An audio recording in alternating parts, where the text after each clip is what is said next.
Então, porque tem muito interesse. A gente pode falar ao longo do tempo o que eu vi lá, né?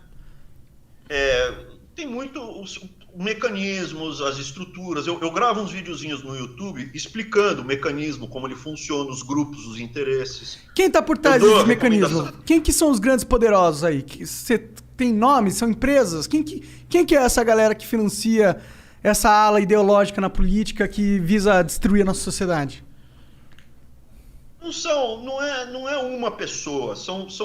Eu identifico como três engrenagens o mecanismo. Um mecanismo são várias pessoas. Não existem empresas. Empresa é tijolo. Eu não luto contra a Globo.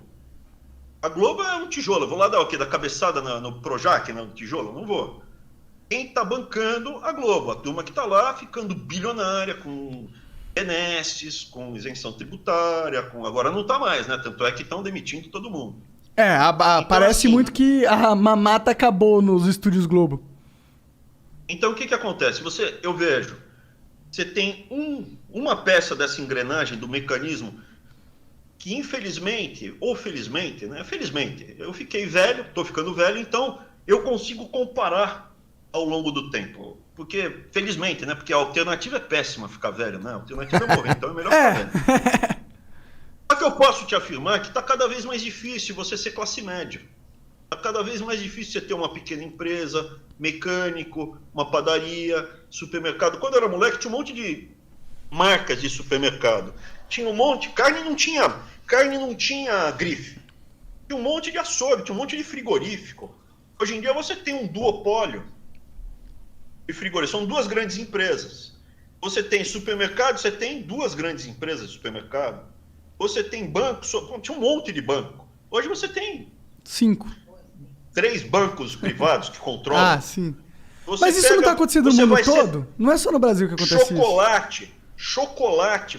Onde você olha, você tem cerveja, o caso mais, cerveja, você tem concentração. E aí eu cheguei ao MEC e vi alguns desses atores, dessas pessoas, desses bilionários, querendo fazer a mesma coisa no MEC, já com as suas bancadinhas, que eles dão dinheiro para eleger. A bancadinha deles, eles fazem que nem portfólio de ações. Eles não colocam tudo num partido, eles distribuem. Não, aqui vai ser um nesse partido, outro nesse partido, outro nesse. Como se fosse uma ação. Eu vou comprar um no setor elétrico, um no setor de telecomunicações, um banco, um de tecnologia. E eu lidava com essa bancada, com os interesses para você ter mais um monopólio. Então, assim, para não voltar, a engrenagem é composta por famílias bilionárias que querem ter os monopólios e o controle econômico do país. Você tem o pessoal da corrupção, é a segunda engrenagem, o pessoal que rouba diretamente, eu quero aqui 25%, 5%, 10% dessa obra. Quero uma comissão. E você tem o pessoal ideológico, mas não são separados, você tem áreas de intersecção. Já viu, lembra na escola, você tem 3 círculos? Uhum. Você tem áreas de intersecção, então tem cara que é corrupto e bilionário, tem cara que é de esquerda, corrupto e bilionário, tem cara que é só corrupto, que não está se lixando para a ideologia, tem cara que quer só ser bilionário e ter o seu monopólio e alucinar com a gente. E apareceu uma quarta engrenagem, que eu não posso falar o país, mas é muito óbvio, é um país... Começa com C, não? Desculpa. Muito grande, e está ampliando a sua musculatura internacional. E aqui do Banco Mundial eu vejo que é o mesmo método em todos os países, porque eu estou tendo contato no Banco Mundial com representantes de todos os países. E o método, a abordagem é exatamente o mesmo. Eles entram, fazem um contato especial com alguém do político de peso daquele país, faz contratos de gaveta. O que são contratos de gaveta? Assuntos.